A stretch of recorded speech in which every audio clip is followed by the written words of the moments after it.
Em nosso circuito elementar, além do gerador de tensão e da resistência, podemos inserir outros elementos, como bobina e capacitor.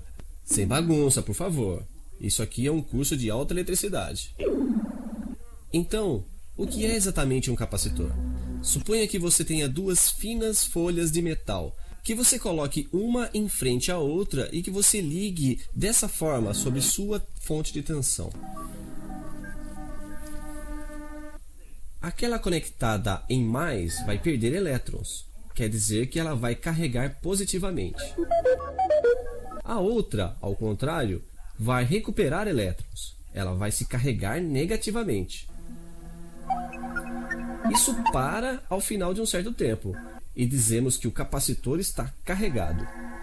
Os elétrons, de um lado, adorariam passar para o outro lado, mas não há condutor.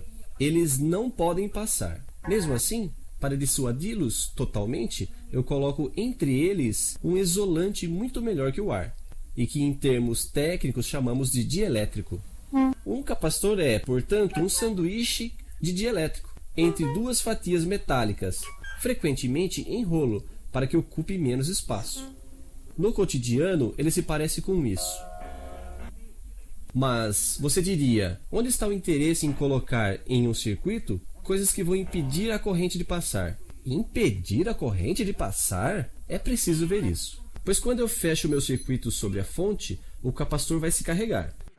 De um lado, há elétrons que chegam. Do outro, uma quantidade igual de elétrons que partem.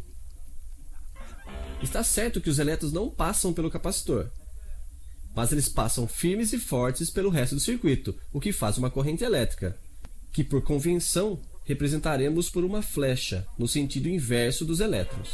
Corrente que vai diminuir até que o capacitor esteja carregado ao máximo. Nesse momento, se desligamos a fonte de tensão e fechamos o circuito desta forma aqui, os elétrons, super felizes por encontrarem um caminho, vão se precipitar. Isso refaz a corrente elétrica, mas no outro sentido. Corrente esta que vai diminuir até que o capacitor esteja descarregado. E poderemos recomeçar.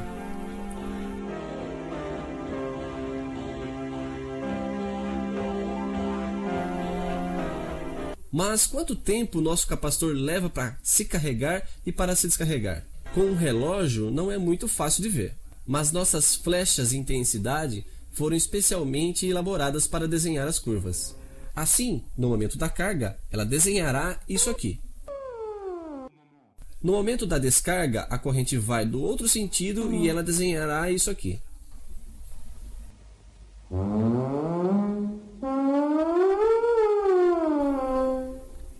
O tempo que um capacitor leva para se carregar e se descarregar depende da resistência em série no circuito, mas depende também do que chamamos de capacitância do capacitor.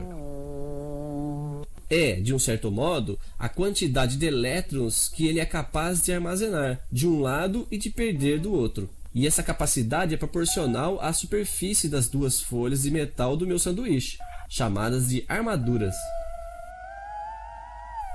Ela depende também da espessura do dielétrico e de sua natureza.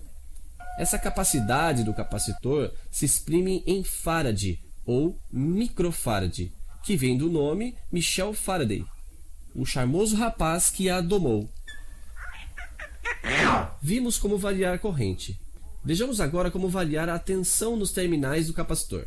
Quando o circuito está aberto e o capacitor descarregado, a tensão é nula, evidentemente. Assim que o capacitor é carregado, a corrente não passa mais. A tensão é máxima e igual àquela da fonte.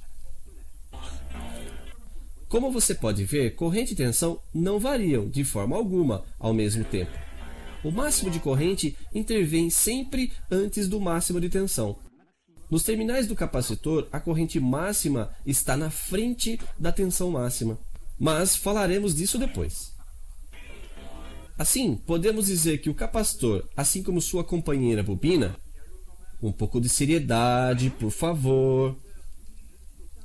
Enfim, como eu dizia, que o capacitor é um senhor que se interessa às variações. Ou quando a tensão da fonte varia bruscamente, como em nossas experiências, Ou, sobretudo, quando temos que usar uma fonte alternada, que é o caso, muito frequentemente na vida cotidiana.